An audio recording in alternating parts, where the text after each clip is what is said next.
Hello दोस्तों, आप देख रहे हैं मेरा चैनल जेडी हॉरर। मैं आपके लिए लाता हूँ नई नई भूत प्रेतों की कहानियाँ। अगर आपको मेरी कहानियाँ अच्छी लगती हो तो इस चैनल को सब्सक्राइब करो और वीडियो को लाइक करें। तो दोस्तों, अब चलते हैं कहानी की ओर। साल 2019 में अटलांटा, अमेरिका के बाहरी इलाके में मैं और मेरा परिवार रह रहा था। मैं हाल में ही भारत से अमेरिका आया हुआ था और एक पुराने और खूबसूरत घर में रहने लगे। यह घर कई सालों से खाली पड़ा था और पड़ोसी का कहना था कि यहाँ पहले रहने वाले लोग अचानक गायब हो गए थे। मैं और मेरी पत्नी सुमन अपने 2 बच्चों के साथ उस घर में शिफ्ट हुए। शुरुआत में कुछ दिन तो सामान्य रहे, लेकिन फिर अजीब घटनाएं होने लगी। सुमन को अक्सर ऐसा लगता कि कोई उसके कान में फुसफुसा रहा है, लेकिन जब वह पलटकर देखती तो वहाँ कोई नहीं होता। बच्चों ने भी कहना शुरू किया कि रात में कोई महिला उन्हें कहानियाँ सुनाती है, लेकिन वह दिखती नहीं।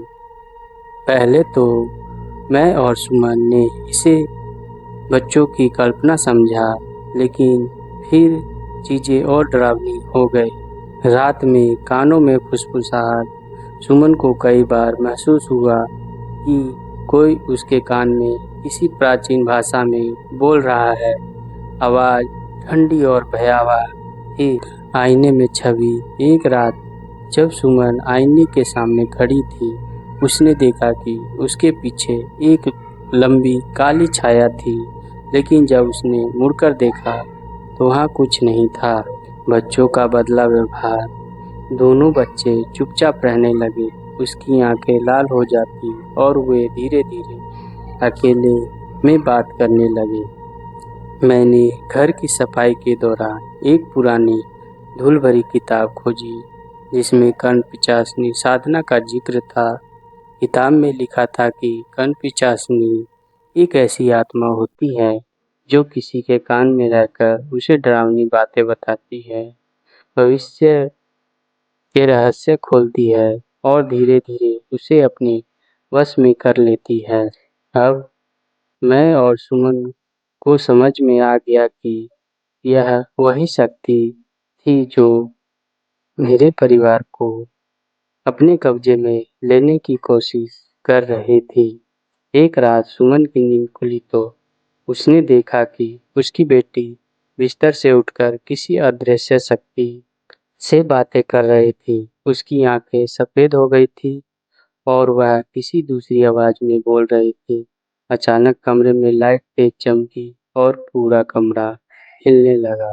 मैंने हिम्मत जुटाकर मंदिर से लाए गए पवित्र जल को पूरे घर में छिड़का और मंत्रों का जाप शुरू किया। अचानक एक तेज चीख गूंजी और सब कुछ शांत हो गया। बच्चों ने होश में आकर रोना शुरू कर दिया। अगले ही दिन मैंने वह घर छोड़ दिया और अपने परिवार के साथ दूसरी जगह शिफ्ट हो गया। मैंने बाद में पता किया कि इस घर में पहले रहने वाले लोग इसी तरह गायब हो गए थे और उन्हें आखिरी बार यह घर छोड़ते समय अजीब हरकत करते हुए देखा गया था। मैं अपने परिवार के साथ भले ही वह घर छोड़कर दूसरे जगह चले गए थे, लेकिन यह कहानी खत्म नहीं हुई। असली भयावहता तब शुरू हुई जब उन्हें एहसास हुआ कि कर्ण-पिशाचनी की छाया अभी भी उनके पीछे थी। मैंने अटलांटा के एक सुरक्षित और व्यस्त इलाके में नया अपार्टमेंट ले लिया। यह एक मॉडर्न बिल्डिंग थी जहाँ पहले कभी किसी भी तरह की अजीब घटना नहीं हुई थी। परिवार ने राहत की सांस ली और यह सुकून ज़्यादा दिन तक नहीं टिक सका। सुमन को फिर से कानों में वही फुसफुसाहट सुनाई देने लगी, तुम मुझे छोड़कर जा सकती हो, लेकिन मैं तुम्हारे साथ रहूंगी। यह शब्द धीरे धीरे उसके कानों में गूंजने लगे। बच्चों के कमरे में रात में अजीब सी आवाजें आने लगी। उसकी बेटी नीलू कई बार आधी रात को उठकर खाली दीवार की तरफ देखने लगती और कहती, माँ, वह यहाँ भी आ गई। एक रात जब सुमन और मैं सो रहे थे, अचानक दरवाजे पर जोर से थपथपाहट होने लगी। जब मैंने दरवाजा खोला तो वहाँ कोई नहीं था, लेकिन पीछे मुड़ते ही मैंने देखा कि मेरा बेटा अर्जुन बिस्तर के नीचे जमीन पर बैठा हुआ था।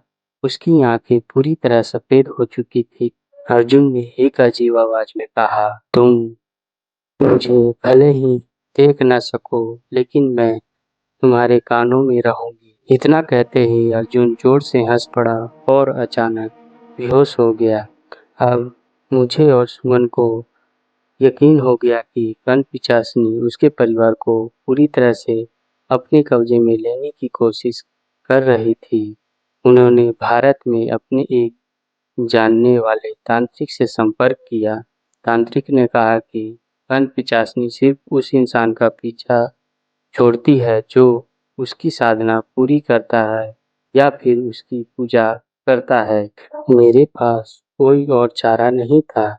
तांत्रिक ने मुझे कुछ विशेष मंत्र और अनुष्ठान करने को कहा। रात 3 बजे जब मेरा पूरा परिवार मिलकर मंत्र जाप कर रहा था, अचानक घर की सारी लाइटें बंद हो गई। कमरे में ठंडक बढ़ने लगी और दीवारों पर खरोंच के निशान उभरने लगे।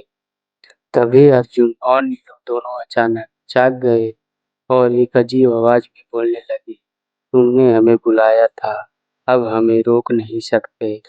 मैं और सुमन डर से कांप रहे थे, लेकिन तांत्रिक के मंत्रों का जाप जारी रखा। धीरे धीरे बच्चों का शरीर शांत होने लगा और उसकी आंखें वापस सामान्य हो गई। अचानक कमरे में एक भयानक चीख गूंजी और घर की सारी खिड़कियां अपने आप खुल गई। कनपिशाचनी की छाया दरवाजे के पास दिखाई दी और वह गुस्से से दौड़ते हुए गायब हो गई। उस अनुष्ठान के बाद परिवार द्वारा कभी ऐसी घटना नहीं हुई, लेकिन तांत्रिक ने चेतावनी दी, कनपिशाचनी पूरी तरह खत्म नहीं होती, वह सिर्फ कमजोर शिकार की तलाश में चली जाती है। तो क्या कनपिशाचनी अब किसी और को ढूंढ रही है? इस सवाल का जवाब सिर्फ वही दे सकता है जो कभी उसके कानों में फुसफुसाहट सुन चुका हो। तो आपको यह कहानी कैसी लगी?